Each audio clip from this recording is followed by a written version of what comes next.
So we looked at the political world, we looked at the philosophies. Now let's look at how the Jewish world is going to impact on the New Testament. All right?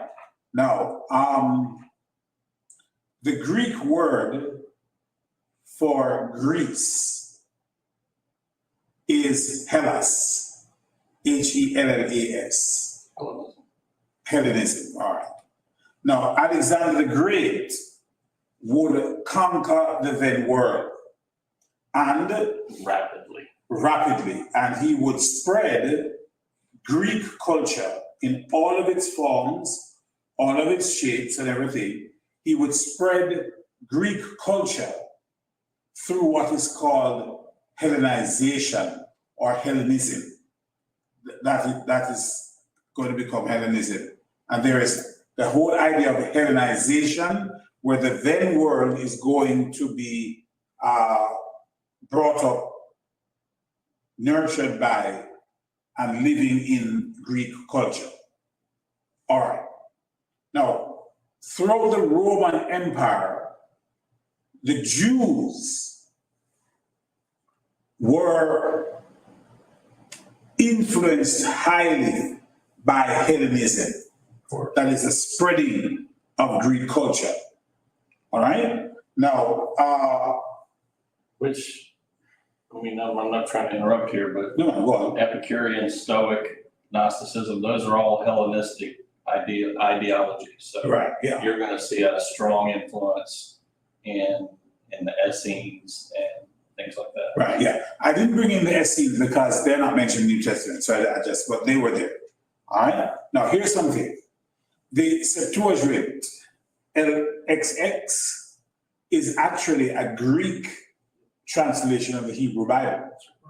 And it was ordered by Greeks. Right. Okay. So through the influence of Hellenism, that would have been important. Now, here's something. Even though Latin was the official language of Rome, right? The vernacular was Greek. All right?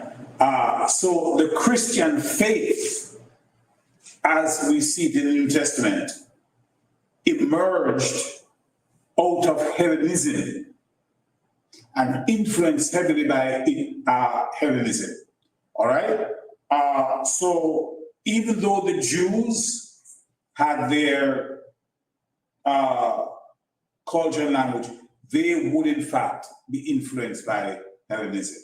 Right, because Latin actually was used for upper class Romans. Yeah. It was like their secret language to speak, like they were influenced to speak in their own code. And Greek was, Greek was the common language. That's what I want to come to. Yeah. Right? Yeah. So even up to a couple decades ago, the Catholic Mass was said in Latin because it was thought to be a holy language. All right? Special. Yeah, but Latin is dead. And so we let it rest. Anyway, okay.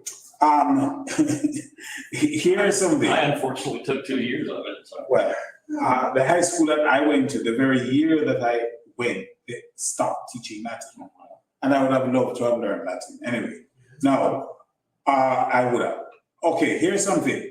The New Testament was written in Koine Greek, even though the Latin was the common language. And by the way, when Paul wrote to Caesar, he wrote in Greek.